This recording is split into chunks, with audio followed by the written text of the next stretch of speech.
পুরনো কবর সরিয়ে নতুন কবর স্থাপনের অজুহাতে দীর্ঘদিন ধরে জোরপূর্বক অর্থ আদায় করে আসছিল একটি চক্র। তারা কবর প্রতি মাসে ১৫০০ টাকা চাঁদা দিতে বাধ্য করত। চাঁদা না দিলে কবরের অস্তিত্ব নিশ্চিত না রাখার হুমকি দেওয়া হতো বলে অভিযোগ করেন কবরস্থানে কর্মরত শ্রমিক ও কর্মচারীরা। এমন অবস্থায় সোমবার সেনাবাহিনীর সদস্যরা অভিযান চালিয়ে চাঁদাবাজ চক্রের ৫ সদস্যকে হাতে নাতে আটক করে এবং লালবাগ থানায় পুলিশের কাছে হস্তান্তর করে।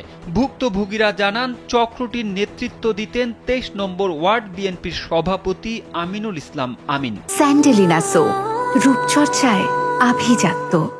এরপর মঙ্গলবার রাজধানীর আজিমপুর কবরস্থানে চাঁদাবাজির মামলায় আমিনুলকে গ্রেপ্তার করে সেনাবাহিনী। নিউ পল্টন এলাকায় অভিযান চালিয়ে তাকে আটক করা হয়। পরে লালবাগ থানায় তাকে হস্তান্তর করা হয়। লালবাগ থানার ভারপ্রাপ্ত কর্মকর্তা ক্যাশোইনু জানান, গত ২৩ ডিসেম্বর আজিমপুর কবরস্থানে চাঁদাবাজির সময় সেনাবাহিনী ৫ জনকে হাতে নাতে আটক করে। ওই ঘটনায় দায়ের করা মামলায় তদন্তের ভিত্তিতে আমিনুল ইসলাম আমিনের নাম উঠে আসে।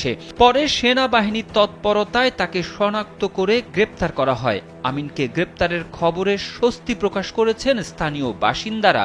চাঁদাবাজি বন্ধে আরও কঠোর পদক্ষেপ নেওয়ার জন্য তারা প্রশাসনের প্রতি আহ্বান জানিয়েছেন।